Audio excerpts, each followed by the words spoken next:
SportsGrid.com. Betting insights and entertainment at your fingertips 24/7 as our team covers the most important topics in sports wagering. Real-time odds, predictive betting models, expert picks, and more. Want the edge? Then get on the grid. SportsGrid.com.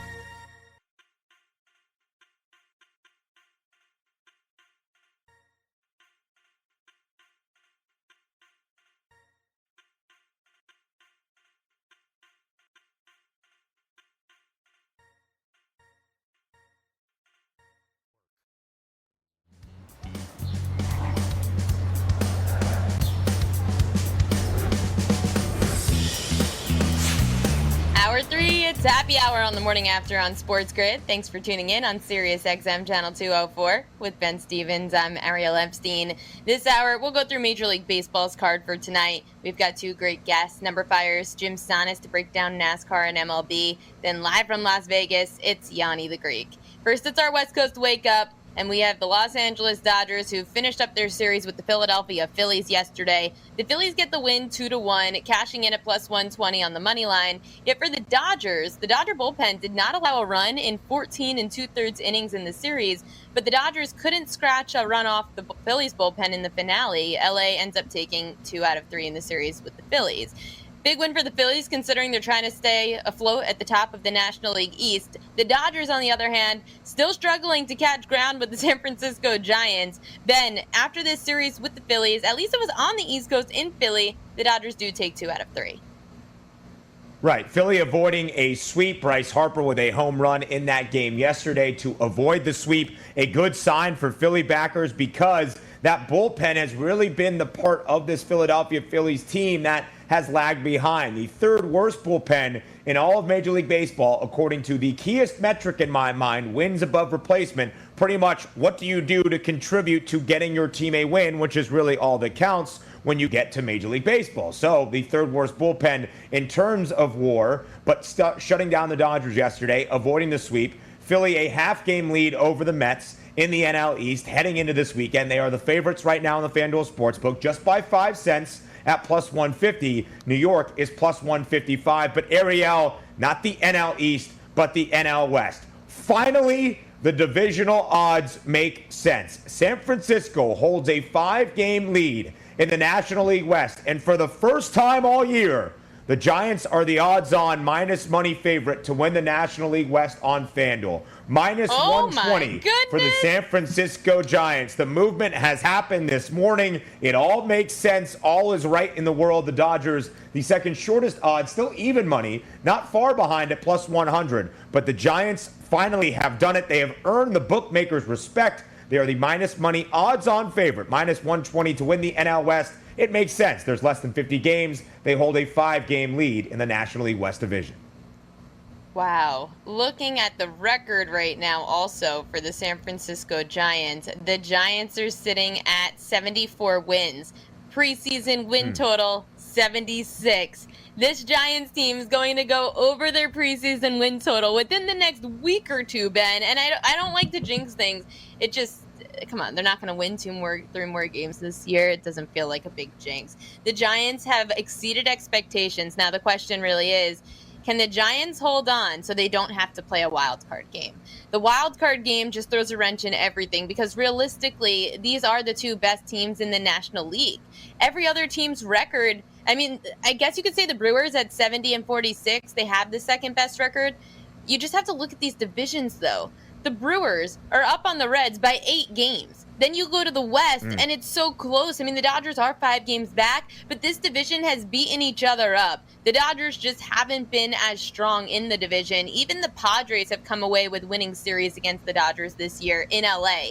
The Dodgers haven't been able to win inside the division, but when it comes to outside, hey, they just took 2 out of 3 against the best team in the East. Welcome to our Sports Grid Radio audience. Third final hour here on the morning after. Sirius XM Channel 204, the Mighty 1090 on the West Coast. With Ben Stevens, I'm Ariel Epstein. Ben, I want to switch to the NFL because we did get news out of the West Coast this week.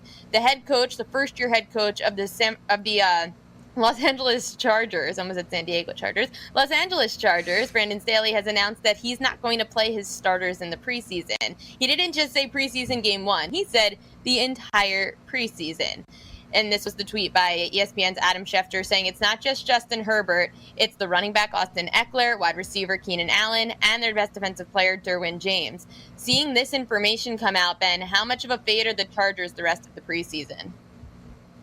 Yeah, I mean, if they're not going to play any of their starters and they're going up against teams that have something to prove or figure out some battles on their depth chart, then yeah, you would look to fade the Chargers. The Chargers open up their preseason campaign on Saturday as a 3.5-point favorite against their inner city team in the Los Angeles Rams. Now, Brandon Staley was the defensive coordinator last year under Sean McVay for the LA Rams. Sean McVay is also infamous for not playing any of his starters in any 4 games, or now 3 games, of an NFL preseason. So we might see a lot of reserves, which if you're looking for a handicapping edge here, the only way to find it is go to the depth chart, see what second and third teamers you like more, and that could be. But a 3.5-point spread for a game you're not going to see a single starter in between the Rams and the Chargers, I would be a big stay away from me in total of the 14 NFL preseason games we have all weekend. I wouldn't really touch the Chargers and Rams.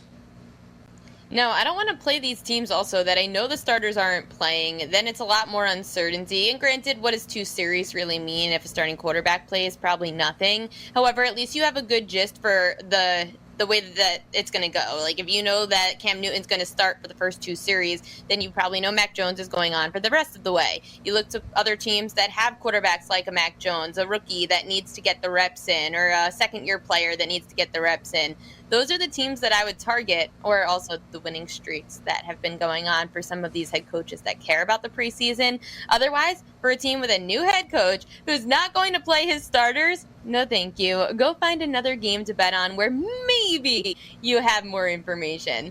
Coming up next, a man filled with information. It's Number Fire and FanDuel's Jim Sanis. We're going to talk NASCAR. We've got Major League Baseball. You're listening on SiriusXM Channel 204. SportsGrid.com. Betting insights and entertainment at your fingertips 24/7 as our team covers the most important topics in sports wagering. Real-time odds, predictive betting models, expert picks, and more. Want the edge? Then get on the grid. SportsGrid.com.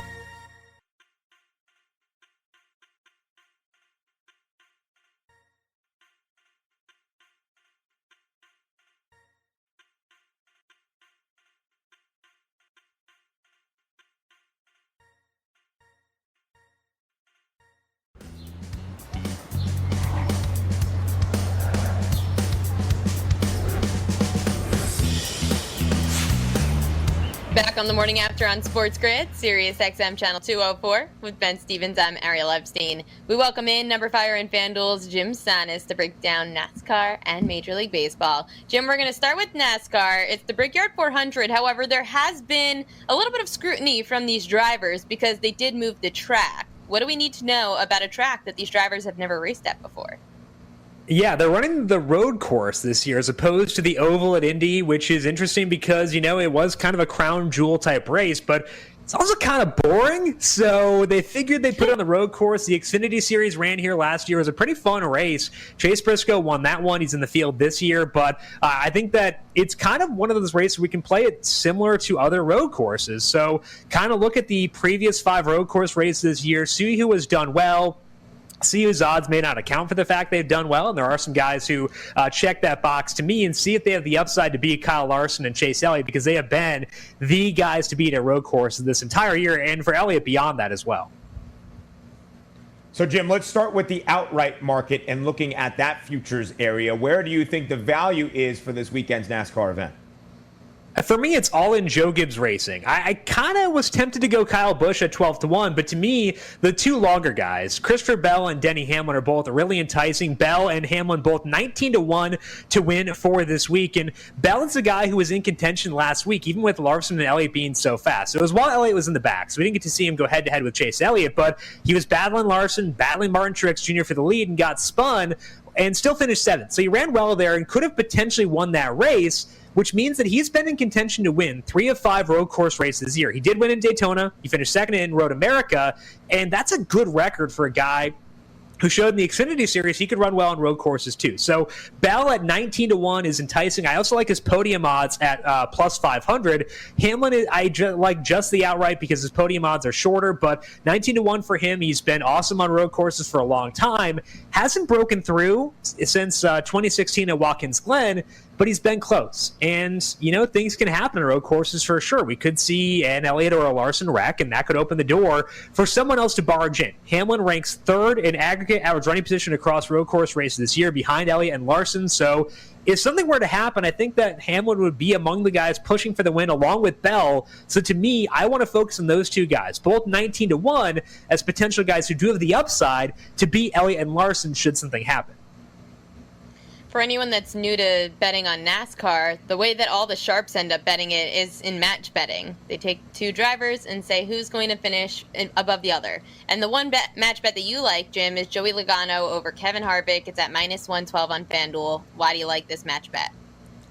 I think it's mispriced. I think it's my favorite bet of the week by a pretty wide margin. And the reasoning is Logano's just better on road courses. Harvick did beat him last week. However, that is the only time in the past 2 years Harvick has beat Joey Logano on a road course. They've run 7 races. Logano has beaten him 6 times. Logano has, I believe, 4 top 5s and 5 top 10s in that time. Harvick, no top 5s, 2 top 10s.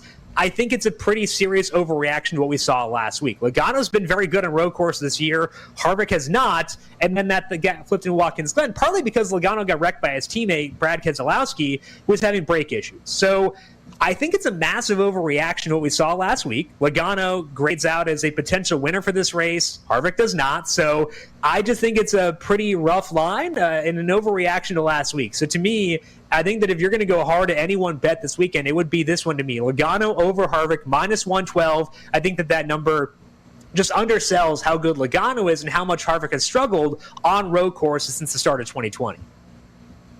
For the casual bettor, this is why FanDuel is the best. They have race props for NASCAR, and you're looking at a group betting option, Jim, for group number 3. Who do you think wins that group and why? Yeah, that group is Kevin Harvick, Ryan Blaney, Austin Cindric, and Alex Bowman. And to me, it's Cindric. I'm looking for ways to get financial exposure to Cindric, but the outright odds a bit too short. He's down to 21 there. Can't quite get behind that. The podium odds pretty short as well. But at plus 240 to beat Harvick, Blaney, and Bowman, I think that's pretty enticing. I talked before about Harvick trying to fade him against Logano. Bowman has not had the same speed as his Hendrick Motorsports teammates on road courses this year. And Blaney, he's in the same equipment as Cindric, but hasn't quite measured out as well so far this year. Blaney actually ranks outside the top 15 in aggregate average running position on road courses so far this year. Now, Cindric, in the 2 road courses he has run, hasn't finished that well. But he led laps at both COTA and Road America, and he could have potentially won Road America had he not had an equipment failure while leading that race. So I want to find a way to get financial exposure to Austin Cindric, and I think this is far and away the best market for doing so. Plus 240 for a guy who is a proven winner on road course in the Xfinity Series, has good equipment in the Cup Series as well. I think that if you're looking for a way to tie some money to Austin Cindric, this is the way you want to do so. Plus 240 to win that group. Number 5 in FanDuel's Jim Sanas here on the morning after, showing us where the value is in NASCAR. Now switching over to where the value is in Major League Baseball. You like some home run props, and the first one you're going with is J.D. Martinez at plus 340. Why is Martinez hitting a home run tonight? Well, because he's J.D. Martinez. I think that's a good way to start things off. But also, he's looked really good since coming off the COVID IL, so no lingering concerns there. Facing Spencer Watkins, and Watkins so far in the majors hasn't let up a lot of hard contact.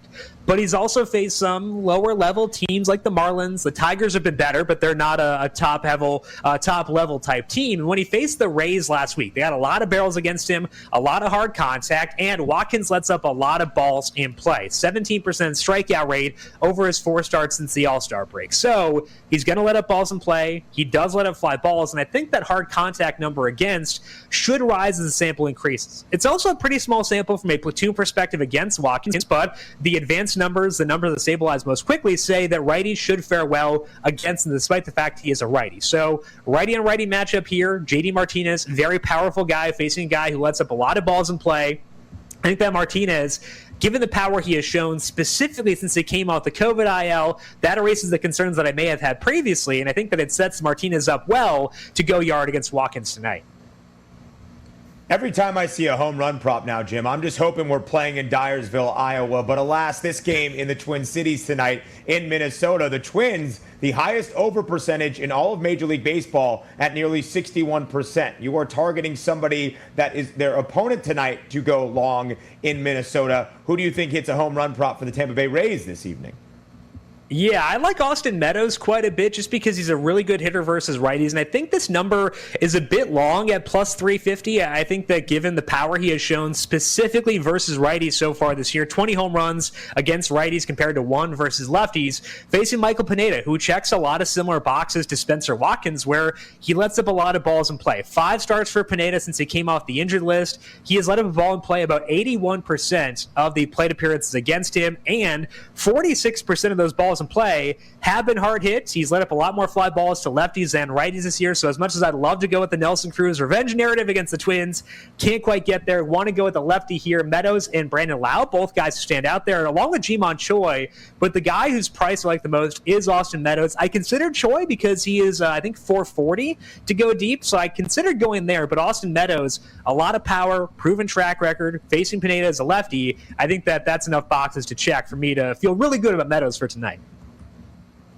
One more home run prop. You're going with the Brewers, Eduardo Escobar, to hit a home run. The odds on FanDuel are at plus 430. This is your biggest long shot for a home run tonight. Jim, why is Escobar going to hit a home run? I think we just undervalue the power Eduardo Escobar has. I mean, you look at the other odds for Brewers for tonight, and he's not super short compared to guys like Rowdy Tellez and all those guys, and I think he should be a lot shorter given the power he's shown and given how often Eduardo Escobar puts the ball in the air. He has like a 46% fly ball rate versus righties, and he's facing Mitch Keller. Keller has struggled against coming back up. He's made 2 starts. His movement has been down in those 2 starts, and hasn't performed all that well, letting up a 50% hard hit rate since he increased usage on his slider 8 starts ago, and he's been especially rough the past 2 starts. So you're putting Eduardo Escobar against a guy who lets up a lot of hard contact. Escobar's a guy who puts the ball in the air with regularity, low strikeout guy in Keller too. I think that it adds up well, and I think we should just start respecting Eduardo Escobar for kind of becoming a power hitter, which is very weird given where his career started out as being, kind of like a utility infielder type guy. But now he's a power hitter, and he puts balls in the seats. So Jim, I like him a lot. We have to get to break, but thanks for joining us today, and we'll see you next time. SportsGrid.com. Betting insights and entertainment at your fingertips 24/7 as our team covers the most important topics in sports wagering. Real-time odds, predictive betting models, expert picks, and more. Want the edge? Then get on the grid. SportsGrid.com.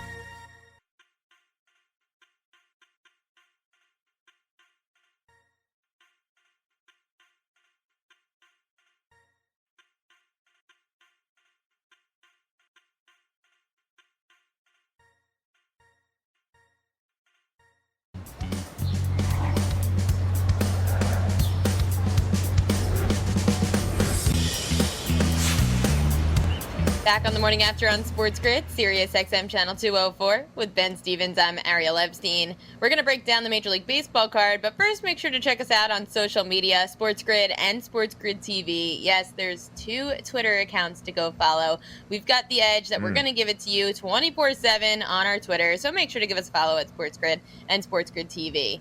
Now we're going to go to Major League Baseball, and we're going to break down our favorite props on the FanDuel Sportsbook. Let's get to K-Props.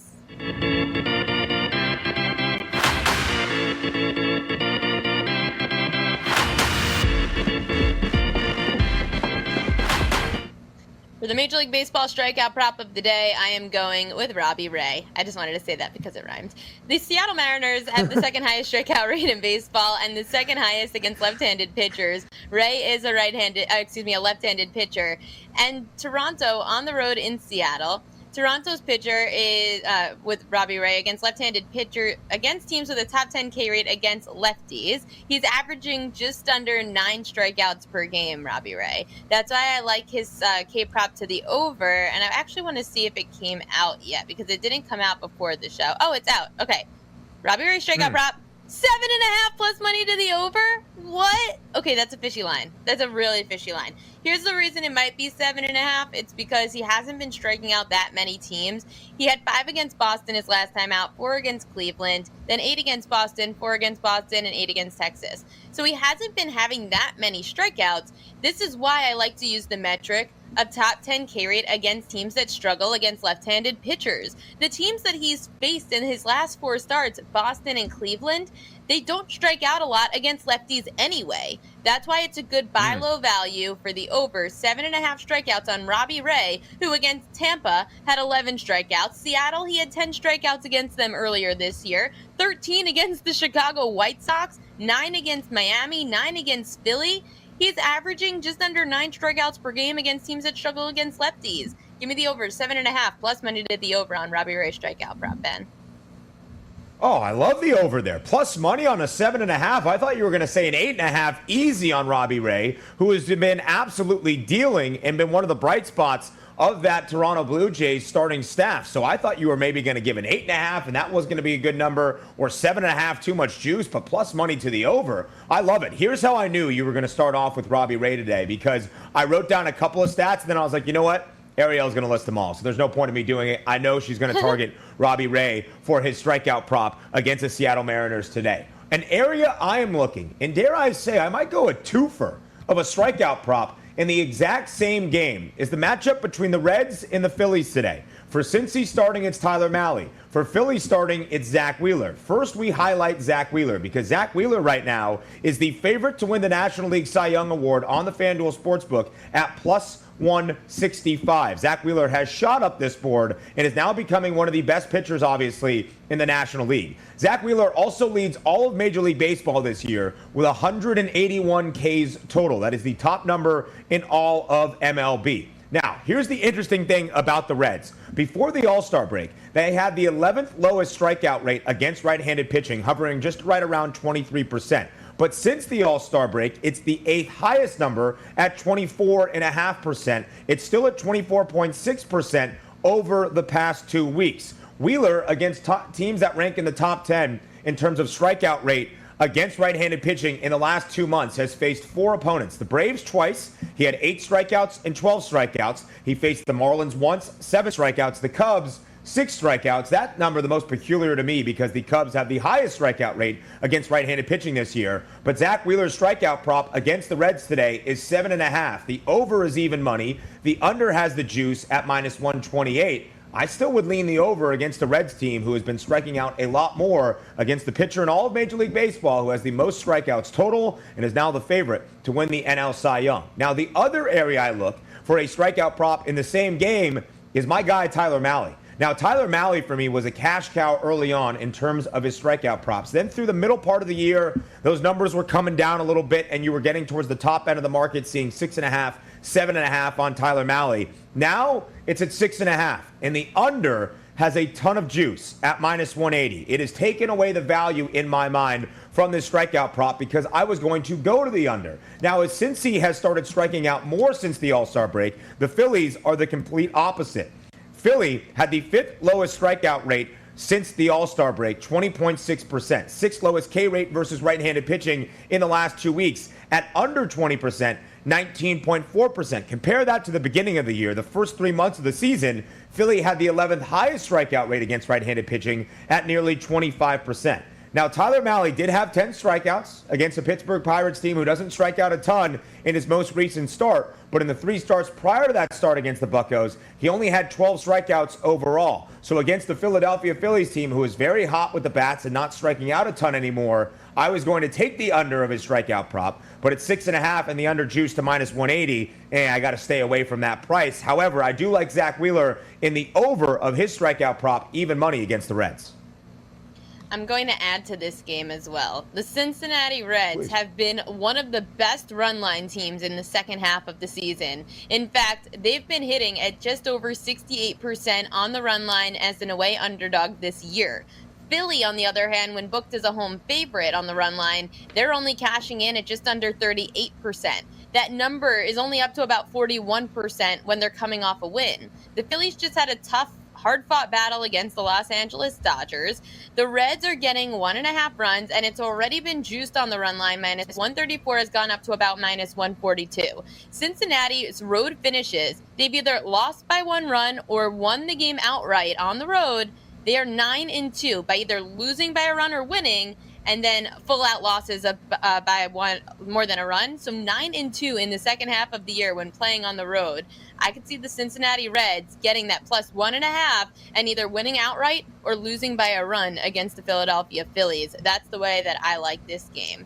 Another game that I like today is the under in the Detroit Tigers and Cleveland Indians game. The Indians have the 25th ranked OPS in Major League Baseball when playing on the road, and the Tigers have the second most unders at Comerica Park in their own home ballpark. You have the right-hander Zach Plesac up against Tyler Alexander, the lefty for the Tigers. 25th ranked OPS against lefties as well, the Cleveland Indians have.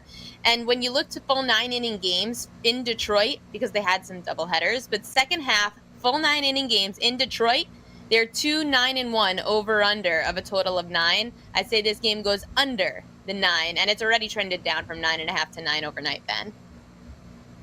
And you were talking about run lines for that Cincinnati Reds and Philadelphia Phillies game. I saw a run line that was quite intriguing to me. It was the San Francisco Giants against the Colorado Rockies at home up in the Bay in San Francisco. Now, the Giants, of course, have the best record in all of Major League Baseball, 74-41 overall. It has been a pleasant surprise throughout this Major League Baseball season. Quite impressive, in fact. What might be even more impressive is their run line record, 73-42, just a game off their straight up overall record. That's covering at 63.5% on that run line. Tonight they host the Colorado Rockies, the team with the worst road record in all of Major League Baseball at 13-43 this year. That means away from Coors Field, the Rockies stink.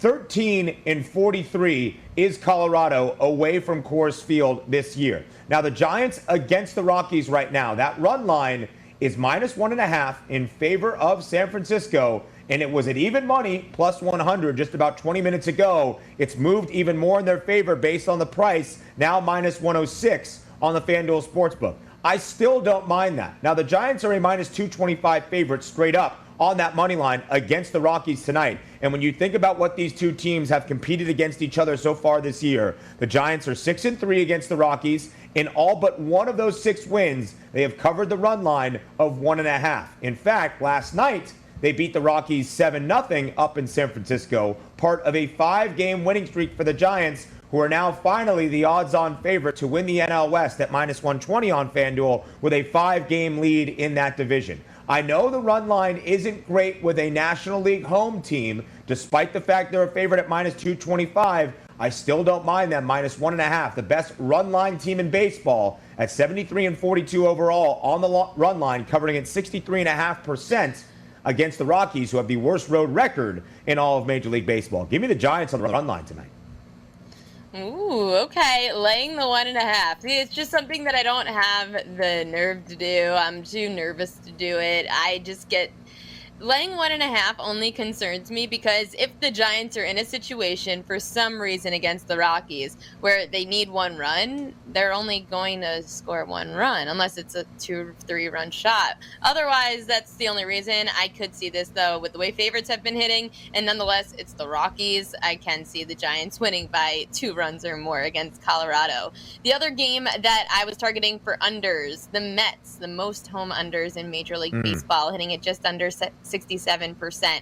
It's the Dodgers lefty Julio Urias up against the righty Tyler McGill. Here's the thing with McGill. He's really been good at home. He hasn't allowed he hasn't had a home start go over a total of 9 since his first start back on June 23rd. Of course, that has to do with both teams, and the Dodgers offensively has started to heat up. Urias has allowed 2 earned runs or less in 6 of its last 7 starts. That's why I could see this one going under. It's not my favorite under because this line already dropped from 9 to 8. You're getting a bad number. I want to see if it moved at all again. It's still at 8. It dropped from 9 to 8 overnight last night, which tells you that the under is the way that the odds makers are trending, which makes sense. The thing is, the reason I like Detroit better is because it already went down, but from 9.5 to 9, you're still getting a good number there with the 9 in Detroit. For the Mets, dropping by a full run of 8, 9 is really where that key number was, at least for the analysis that I did. Coming up next, Yanni the Greek, live from Las Vegas. He's going to tell us where all the sharp money's going out there. You're listening here on Sirius XM, channel 204, the Sports Grid Network. We've got you covered till noon Eastern time. SportsGrid.com. Betting insights and entertainment at your fingertips 24/7 as our team covers the most important topics in sports wagering. Real-time odds, predictive betting models, expert picks, and more. Want the edge? Then get on the grid. SportsGrid.com.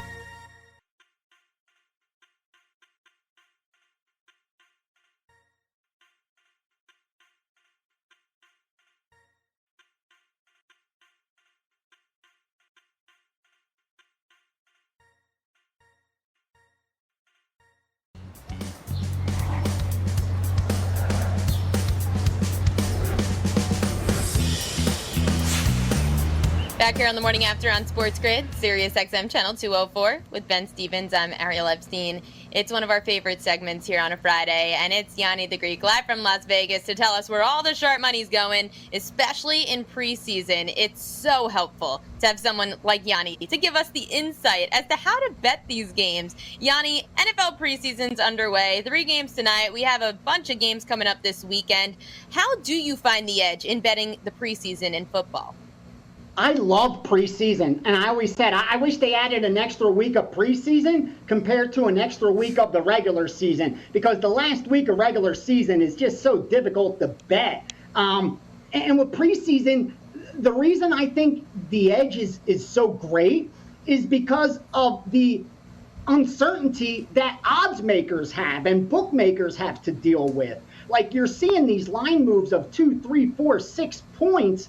And that's just their uncertainty. That's them not having confidence in their line. Again, information's going to force some moves, but when you're moving 4, 5, 6 points, moving totals 3 or 4 points without any key injuries, without anything like that, just simply based on the fact they put out a weak number, that's where I find it becoming so beatable, because, again, not all the teams are motivated to win. And I think that's one of the classifications you have to zero in on before preseason even starts. Which teams need to win, which coaches want to win, and which are only going through the motions and more or less want to evaluate talent, meaning who they're not going to keep on the team, who they're going to cut. They're more focused on who's not going to be on the team as opposed to what they're going to do with who's on the team. That's the love I have for preseason, that there's so many factors to consider that it's almost impossible for the bookmaker to do so, and that's why we see these big line moves. But real quickly, if you miss a bet in preseason, you got to let it go. The value's gone. And yesterday was a perfect example of that. We saw it with that total in the New England game. If you bet that late over, you lost. Now, if you went against the market and then after the move went contrarian to the sharp side, you probably cashed the ticket, and you'll do better off doing that than steam chasing in preseason, especially through key numbers. Again, I always say it, and that's why I like the bet volume, because if you miss a bet, let it go on to the next one. Remember, you're paying for admission. Every bet you're placing costs you $4.50 for every 100. That's fact. So remember going in, if a line moves from -1 and now it's -3, 3.5, any edge you may have had is gone, 0. If that team still covers, you just got lucky. You didn't place a good bet, and continuing to do that, you're going to lose money. I don't want to sound like a broken record, but the goal always is to place good bets. And with preseason, once the line moves significantly, it's impossible to do that unless you're going against the sharp money and then taking a line, once they steam it from over 35 to 38, 39, then you say, okay, I may come back down under 39. That argument I could see, but betting it over 39, there's no argument there. It's gone. The train's left the station. Wait for the next one to come by. So I know I went all over the place with the preseason, but there's just so many factors to consider. That's what makes it so beatable. And again, that volatility and that line, the way they move, that to me is what I live for betting, kind of like the crypto markets. That volatility is what makes it so attractive for traders compared to, the traditional markets, which aren't as volatile. Yeah, Yanni, I think that Washington-New England game was a perfect example of preseason line movement, both in the total that opened somewhere around 32.5, closed at 37, and when the news came out that Cam Newton would start last night for the Patriots, it moved from in favor of Washington by 2.5 to the Pats being favored by 1. A great example of line movement in preseason football. So whether it's line movement or just looking at a game first and foremost, Yanni, where does your attention go? Is it side or is it total? I have more sides. I bet more sides, but I'll bet more on a total. Here's what I mean. I think the edges are greater on totals, but the window to place the bet is much smaller. You got to get in quick. You got to know there's key numbers that really matter, even on totals. And when it comes to preseason, where we're expecting lower scoring, it matters even more. Again, that's the thing with totals, that you have to be selective. Your edge is going to be great, but it doesn't take a lot of money to move these numbers, as opposed to sides where the line won't move as significantly, so you could still get in, but you're not getting the edge that you do in totals. So I feel more confident in total bets, but I just won't have as many of them because, again, that's where the concentration of sharp money is going, because, again, the NFL is just such a hard sport to beat. That you see a lot of these betting syndicates and wise guys and sharps, they'll find little markets, first halves, team totals, things like that they'll zero in on and find their edge, as opposed to just betting sides or totals. Because, again, NFL sides are so difficult. I'm coming off a real good season last year, but to be able to repeat it over and over again is extremely difficult in NFL. Pro capper Yanni the Greek here on the Morning After on Sports Grid. Yanni, as much as everyone loves to know how to bet, people also love knowing what you bet. What preseason game stands out to you? Yeah, I'm on a plenty of preseason sides total. I'm going to give it to you real quick with a little synopsis and the betting line I got down at. Now, it's on you whether you think there's still value or whether you want to follow fade or ignore. Real quickly tonight, I took the Dallas Cowboys over Arizona. Listen, it just makes sense. Dallas is one of these teams where we know how bad luck they had last year with all the injuries, and they're loaded on offense. This is a team with something to prove, which historically they wouldn't. But with a little bit something to prove and an offense like they have, I think they should be able to get it done tonight. I took them at +2. Going into Saturday's action, real quickly, Chicago Bears -3 over Miami, and we also bet the over 34 in that game. Chicago's going to have some problems offensively, yes, but this is the preseason, and they're going to have an upgrade on the quarterback side. And in fact, with Trubinsky and Foles gone, you're going to have to give that quarterback position a lot more time than you otherwise would. And I think you're going to see this Chicago offense be able to put up more points in preseason than they would in the regular season. I like Chicago tonight on Saturday over Miami. We took Jacksonville +3.5, and also on the money line against Cleveland. Everyone out there knows the Mayfield situation. That line's now swung in our favor, so I probably would give it a pass at this juncture. And finally, Chargers -2.5. How can you not take the Chargers over the Rams in that spot?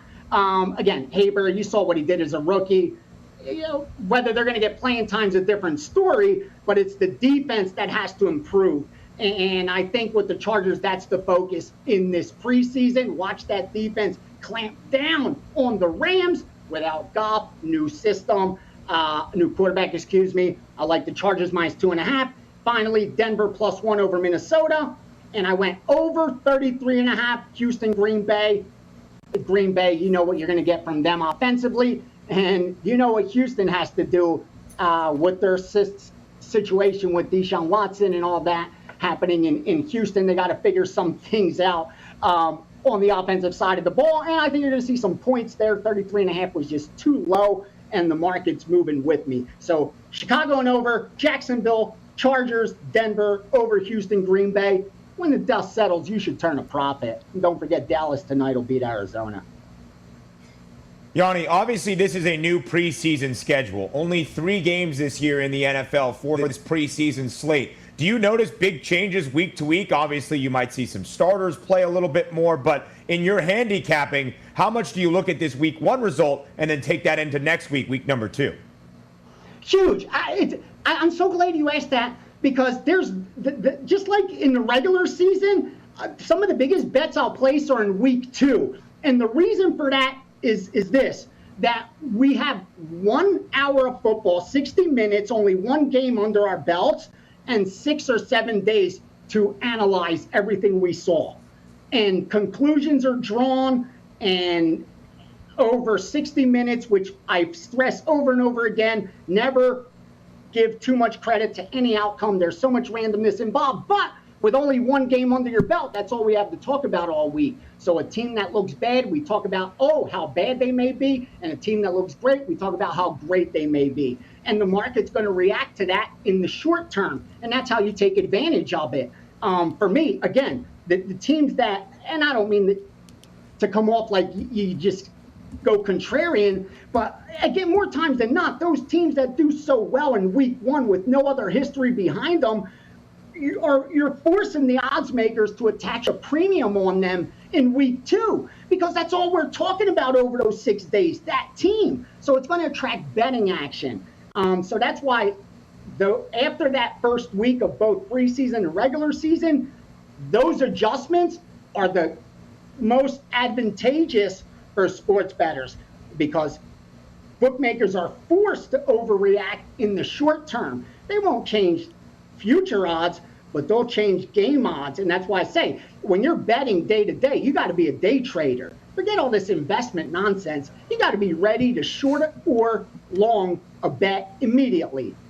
After the price moves, it's gone. On to the next one. Am I longing, am I shorting, or am I passing? On to the next one. So again, with week 1, that's the advantage going into week 2, that there's going to be overreactions and conclusions drawn that just aren't warranted. There's just not enough data or sample size to even say that it's factual. Yanni, I want to switch over to Major League Baseball, because we are getting down to the wire here in the sport. And you told us that you've been doing really well recently, but it's a lot more about the quantity, more so than just betting a lot on 1 or 2 best bets of the day. What is your approach at being profitable in Major League Baseball? Only about a couple of minutes left. It is. Listen, this isn't me touting. I've said this for years, because I've been asked, if you could only bet 1 sport, if they say you can't bet any other sport, just 1 per year, what would it be? I say it all the time. It's baseball, because it's the most beatable. It's every day. If they play 180 games, whatever, there's so much that odds makers can't factor in. But the edges are small. So you can't take your time and zero in on what you think is a lock, because there's no such thing. They're playing 180 games. The first place team's only going to win about 58 to 60% overall of the season. So you gotta be comfortable with uncertainty when you bet baseball. You ain't zeroing in on locks. You don't see me firing 5% plays, games of the week, game of the year nonsense. You take your small edges and you fire, boom, boom, boom. And again, when the line moves, you let it go. You want some plays today real quickly? I bet Seattle Mariners, first 5 and full game, plus 150, plus 155. What else? San Diego, I bet that under 4.5 first 5. I bet Cleveland over 5, first 5. And if you want a big dog, take Baltimore in the first 5 at plus 190 or better.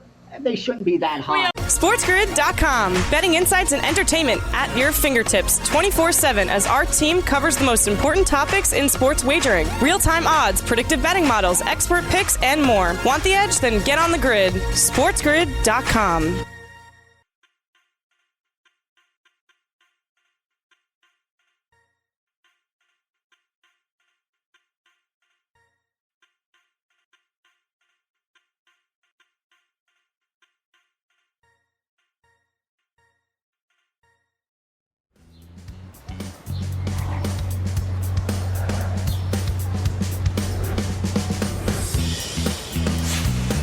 Final segment here on this Friday on the Morning After on Sports Grid. Thanks for tuning in on Sirius XM Channel 204 with Ben Stevens. I'm Ariel Epstein. It's time for our best bets of the day. Let's get to Bet to Hotspot.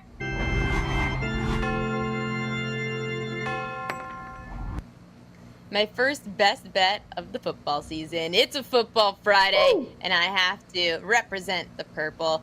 I don't like to bet my teams. I like to hedge my happiness more than I like to bet on my teams. However, the Baltimore Ravens have one of the best trends going in the NFL preseason.